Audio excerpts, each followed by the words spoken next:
iPhone 14 Pro Max, black, 1TB, 100,000, fully paid ko.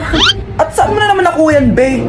Basta. Bakit, be? Inggit ka? Hala ka! May sugar daddy ka, no? Pa-share naman ako, be. Damat mo naman. Ha? Anong sugar daddy? Hoy, babae ka. Totoo ba yun? Hala! Ba't sasabi niyo dyan? Gitera kayo. Be, tulungan mo ako, be. Iniwan na ako ng boyfriend ko. Ay, sus! Narinig ko na yan, be. Mag-a-advise ako, tapos magbabalik ka na naman kayo ulit. Hindi na talaga, be. Susundin ko na yung advice mo.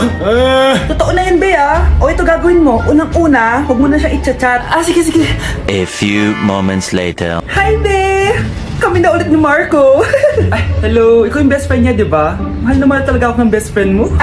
Stay strong. Ina mo talaga, be. Hi, miss. Ganda mo naman. Uy, may kinikilig. Uy, ano ba? Parang may tanga dyan. Ikikiss na ata siya. Ang dry ng buhok mo, te. Anong sabi mo? Sabi ko, punta ka doon sa salon ko. Ayusin natin yung buhok mo. Pangit eh. Sige sis. Anak, kailan mo ako papakilala sa girlfriend mo? Nay, wag po kayo magagalit. Girlfriend ko po kasi yung anak ng kapitbahay natin. Yung mayaman na kapitbahay natin. Opo, Nay. I like your taste, ha? Nasaan na siya? Nandito po siya, Nay. Papakilala na kita. Babe, halika. Hello. Ikaw pala yung girlfriend ng anak ko. Anong pangalan mo? Ako si Kendall, ang pinakamayaman at pinakamaganda dito sa barangay nyo. I like your confidence. By the way, kumain ka na ba, Iha? Hindi pa. May masarap ba kayong pagkain dito? Oo naman, masarap ako magluto. Tara, kain na tayo. Ito, kain na tayo. Sarap. Yuck! Disgusting! Ang pangit na lasa! Lasang... Grabe ka naman! Nagsisisi akong pumunta pa ako dito! Babe! Magpapaliwanag ako, please! Ang papangit nyo! Tita! Bastos ka, ha? Ikaw na nga binibigyan ng pagkain! Nag-iinarte ka pa! Tita po! Sorry na po, tita! Nay! Lumayas ka dito! Nay, hinuhuli ako ng mga tao sa labas! Ha? Bakit ka nila hinuhuli? Di ko po alam, Nay. Yung totoo, anong ginawa mo? May nasagasaan po ako, Nay. Ay, Diyos kong bata ka! Sige, magtago ka na. Sige po, Nay. A few moments later. Tao po! Ano po yun? May nasagasaan kasi anak mo. Nandito ba siya? Grabe naman. Kaso, wala siya dito eh. Para sigurado, pwede ba ako pumasok dyan? Sige. Sakit ang tiyan ko. Di ba? Wala siya dito. Mukhang wala nga dito. Sige, alis na ako. Ano yun? Nandiyan ka lang pala, ha? Huli na kita! Teka lang. Ano ba nasagasaan niya? Nakasagasa siya ng langgam. Langgam? Seryoso ka ba? Bakit?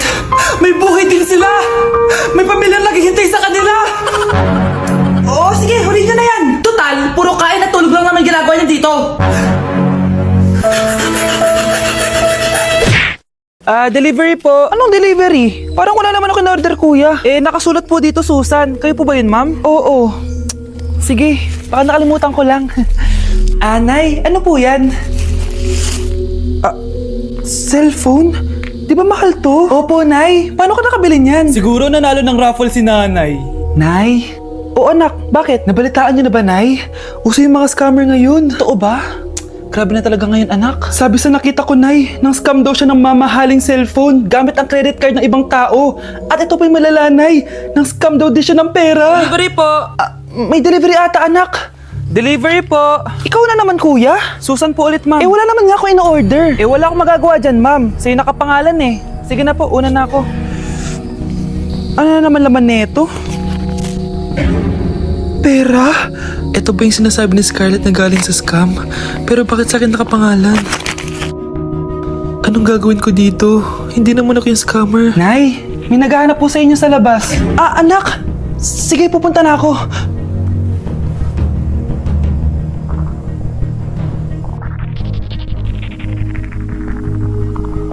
Hello po. Ano pong kailangan nila? Kayo po ba si Susan, ma'am? May natanggap po kasi akong report na kayo daw po nangi-scam. Scammer? Hindi ako scammer ah. Ma'am, sa'yo nakapangalan ng mga parcel.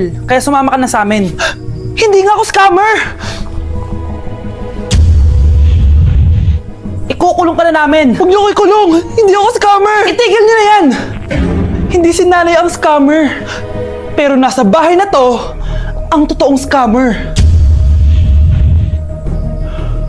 Hoy bata, huwag kang mangialam. Wala ka namang ebidensya. Pero nay, alam ko hindi ko yung scammer. Tara na, sumama ka na sa akin. Mga anak, aayusin ko to ha?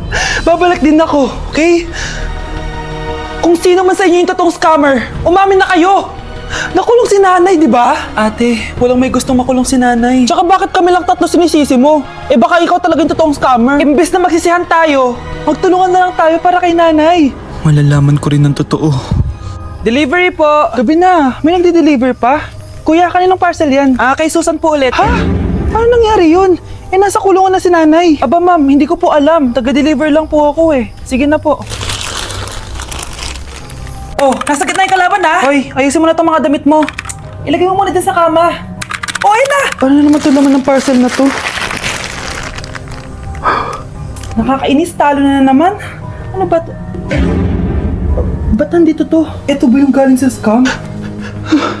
Sabi ko na nga ba, ikaw yung scammer! Ate, hindi ako yung scammer. May parcel na dumating at nakapangalan kay nanay. Di ba pang computer to? Eh, ikaw lang naman mahilig mag-computer dito eh. Ano na namang scam ang ginawa mo? Pasalamat ka, minor de edad ka pa. Bawal ka pa makulong. Pasensya na sa ginawa ng anak ko. Pagsasabihan ko to. Basta wag na uulitin ha. Ako na magbibigay sa mga may-ari neto. Sige na. Ang galing mo talaga. O ito, sino to cellphone? Akin tong pera. Mas kailangan ko to. Galingan mo pang mang-scam para mas marami tayong makuha. O bahala sa'yo. Makakaasa ka. Gagalingan ko pa. Anak, may dadating namang kukulam dito. Bakit, Nay? Sinong iba pakulam mo? Yung kapitbahay natin. Dahil hanggang ngayon, hindi pa rin sila nagbabayad ng utang nila. Ako din, Nay. Ipapakulam ko yung anak niya. Ayaw niya akong juwain eh. Sige, anak. Disturb nila yan. A few moments later. Ako, si Madam Ursula. Sino ang ipapakulam nyo? Ipapakulam ko yung kapitbahay namin. Yung palagi nakapulang damit, tapos kulay yellow yung buhok, tapos medyo pangit din. Ipapakulam ko po yung anak ng kapitbahay namin. Yung palagi naka-crop top, tapos kulay violet yung buhok. Sige, uumpisahan ko na ang ritual.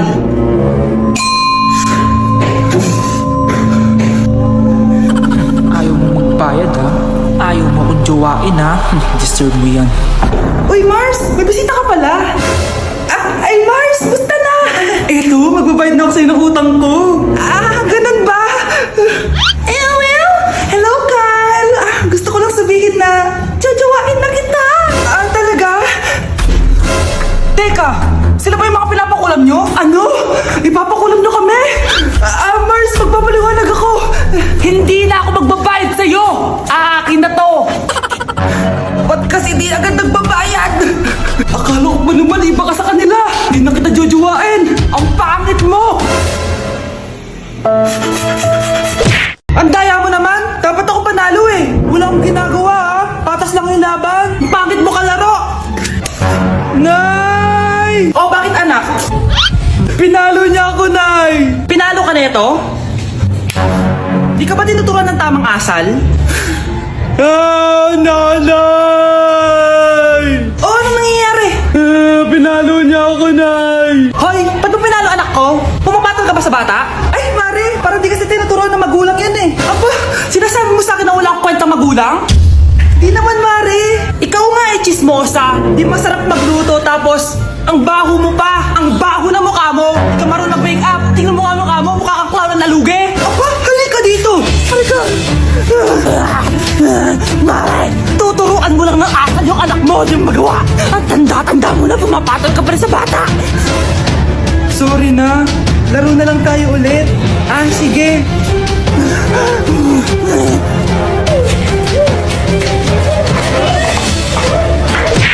Uy Mars, may nagpadala na regalo sa inyo. Pero bawal pa daw buksan. Sige Mare, salamat Anak, may nagpadala na regalo sa atin.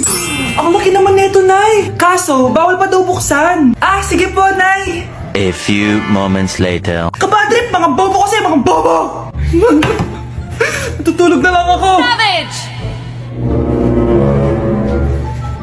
Victory! Yes, panalo. May tao dito.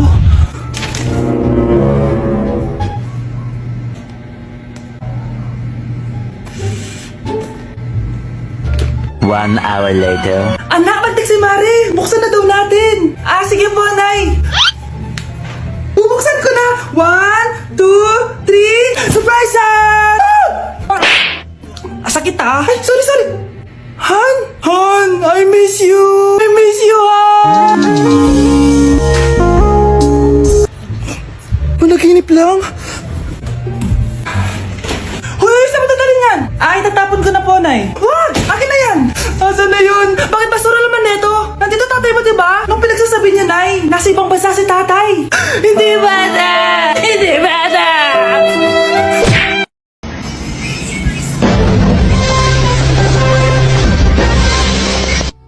Utot na pinasok sa rep, tumigas.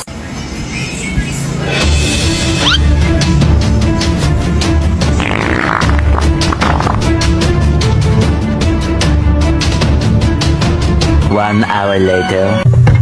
Uy, gagi, naging chef lan.